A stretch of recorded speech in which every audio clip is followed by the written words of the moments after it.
السلام علیکم ورحمۃ اللہ۔ امید ہے کہ میرے تمام ویورز خیریت سے ہوں گے۔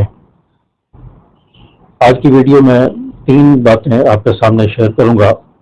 سب سے پہلی بات، فجر کی نماز کی فضیلت، اہمیت اور اس کے فوائد کیا ہیں، اور دوسری بات، فجر کی نماز میں اٹھنے کا طریقہ اور وظیفہ کیا ہے، اور تیسری بات، فجر کی نماز سے پہلے اور فجر کی نماز کے بعد رزق میں وسعت، برکت اور فراخی کے لیے کون سا وظیفہ پڑھیں۔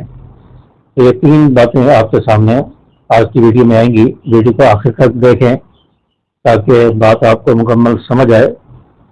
تو ہمارے جو یوٹیوب چینل حافظ فیصل ندیم دین کی بات سیکھنے سکھانے کے حوالے سے ہے، تو اس کو آپ ضرور سبسکرائب کر لیں تاکہ میری ہر آنے والی ویڈیو آپ کو ملتی رہے، اور بیل کے آل بٹن پر کلک کریں۔ تو سب سے پہلی بات، فجر کی نماز کی فضیلت کیا ہے، اس کے فائدے کیا ہیں۔ دیکھیے، آپ صلی اللہ علیہ وسلم کی حدیث مبارکہ ہے۔ آپ صلی اللہ علیہ وسلم کا ارشاد ہے کہ فجر کی 2 رکعت سنت یہ دنیا و ما فیہا سے بہتر ہیں، یعنی دنیا اور دنیا میں جو کچھ بھی ہے تو سب سے بہتر اگر کوئی چیز ہے تو وہ فجر کی 2 رکعت سنت ہے۔ فجر کی 2 رکعت سنت کی اتنی زیادہ فضیلت آپ علیہ الصلوۃ والسلام نے بیان فرمائی کہ فجر کی سنت کی اتنی زیادہ فضیلت ہے تو فجر کے فرض نماز کی کتنی زیادہ فضیلت ہوگی۔ اور فجر کی نماز کا فائدہ یہ ہے کہ اس نماز کو صبح کے وقت میں، فجر کے وقت میں رکھا گیا ہے کہ اس نماز کی برکت سے لوگوں کو رزق عطا کیا جاتا ہے۔ آپ نے دیکھا ہوگا کہ صبح صبح پرندے بیدار ہو جاتے ہیں، چڑیوں کی چہچہانے کی آواز، کوے، چیلیں صبح صبح بیدار ہو جاتے ہیں، ان کے چہچہانے کی آوازیں فضا میں آ رہی ہوتی ہیں۔ تو دیکھیں، پرندے نے یہ سمجھ لیا کہ صبح ہم نے اٹھنا ہے اور صبح ہمیں رزق ملنا ہے اور رزق کی تلاش میں ہم نے نکل جانا ہے۔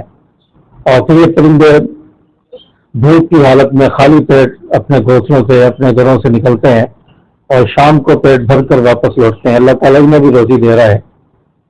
تو ان پرندوں سے ہمیں سبق سیکھنا چاہیے کہ رزق کی پریشانی ہے تو اس کے لیے ہمیں فجر کی نماز کی پابندی کرنی چاہیے، صبح فجر میں بیدار ہونا چاہیے۔ فجر کی نماز جو شخص پڑھتا ہے اللہ تعالیٰ اس کے رزق میں برکت عطا فرماتے ہیں۔ اسی طرح آپ صلی اللہ علیہ وسلم کی ایک اور حدیث مبارکہ ہے۔ آپ صلی اللہ علیہ وسلم نے ارشاد فرمایا کہ فجر کی نماز کا وقت جب شروع ہوتا ہے، یعنی صبح صادق جب شروع ہوتی ہے، اس سے لے کر سورج کے طلوع ہونے تک، فجر کا وقت ختم ہونے تک، یہ جو دورانیہ ہوتا ہے، اس دوران میں مخلوق کو رزق دیا جاتا ہے، رزق تقسیم کیا جاتا ہے۔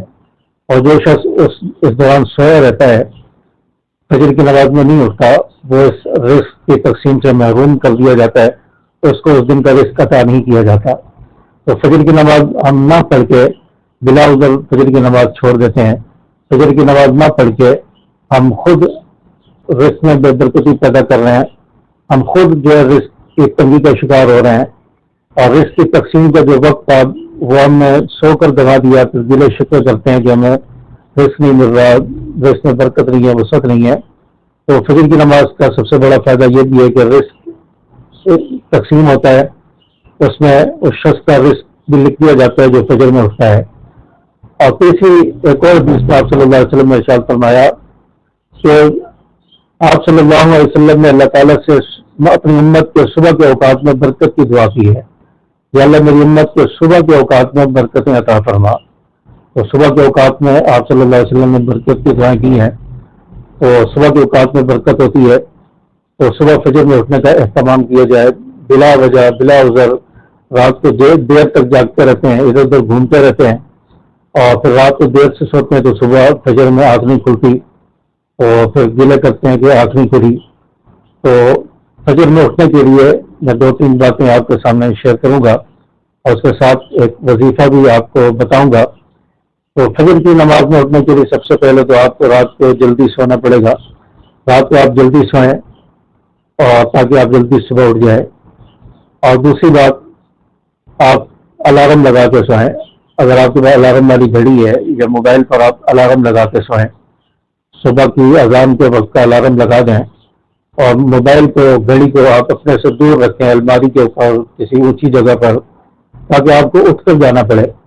اور جب صبح الارم بجتا ہے تو انسان کو تو اتنا غصہ آتا ہے کہ یہ کیوں بج گیا، کیوں نیند خراب ہو رہی ہے، اور دوسروں کی نیند بھی خراب ہو رہی ہوتی ہے، تو انسان جلدی جلدی اٹھتا ہے، اس کو بند کرنے کے لیے دوڑتا ہے. تو جب اٹھے گا اپنے بستر سے تو اس کی نیند خود بخود کھل جائے گی، اور پھر الارم بند کرنے کے بعد آپ سوئیں نہیں، دوبارہ نہیں لیٹیں، بلکہ اب فجر کی نماز کی تیاری شروع کر دیں. تو یہ دوسرا طریقہ ہے فجر کی نماز پڑھنے کا. اور تیسرا وظیفہ فجر کی نماز میں اٹھنے کے لیے، وہ کیا وظیفہ ہے؟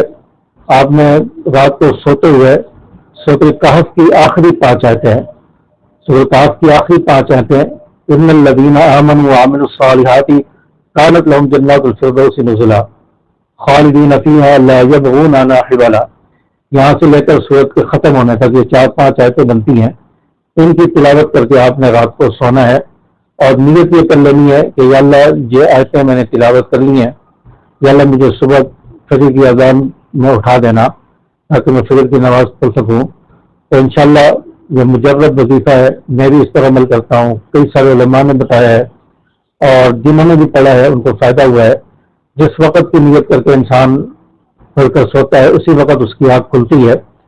تو اس وظیفے کو آپ پڑھ لیں، 3 بار ان آخری 5 آیتوں کو پڑھ کر سو جائیں، اس کے ساتھ آیت الکرسی سورۃ الملک کی تلاوت بھی کر لیں، تو انشاءاللہ صبح فجر میں آپ کی آنکھ کھلے گی.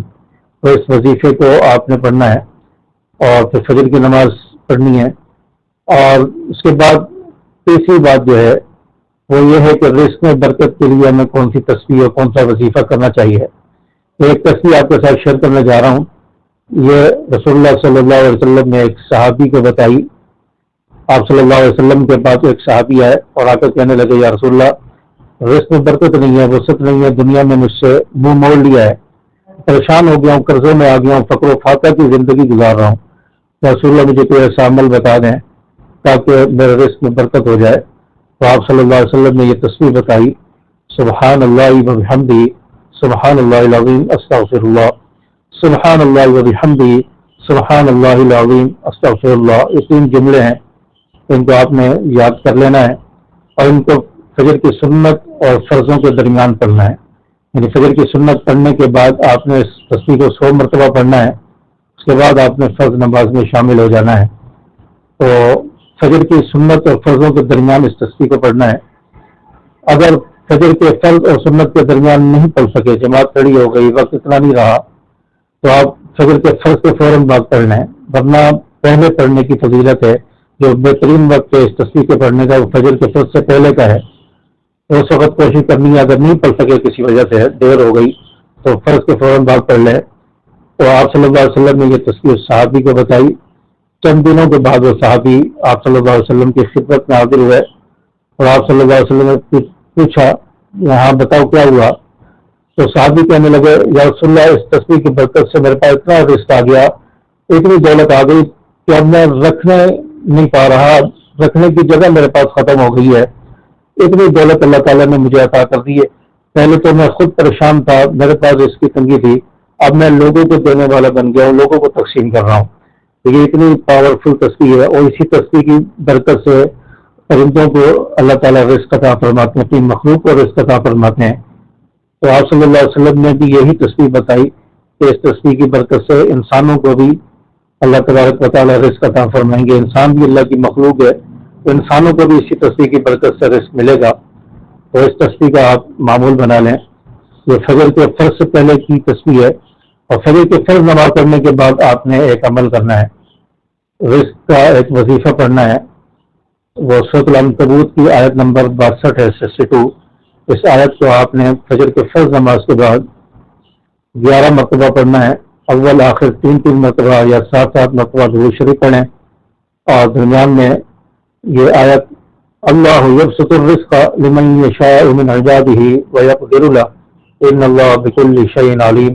یہ سورۃ العنکبوت کی آیت نمبر 62 ہے، 62 ہے. اگر یاد نہیں ہے تو اس آیت کو دیکھ کر قرآن مجید سے آپ یاد کر لیں. اور فجر کے فرض نماز کے بعد آپ نے اول آخر 3 مرتبہ یا 7 مرتبہ درود شریف پڑھنا ہے اور 11 مرتبہ یہ تسبیح اور یہ وظیفہ آپ نے پڑھنا ہے. انشاءاللہ اس وظیفے کی برکت سے آپ کو بے بہا اللہ تعالیٰ رزق عطا فرمائیں گے. اور ناچیز کے لیے بھی دعا کریں. ایک تو میرے گلے کا مسئلہ رہتا ہے، جو شوگر ہے، اس کی وجہ سے طبیعت ناساز رہتی ہے.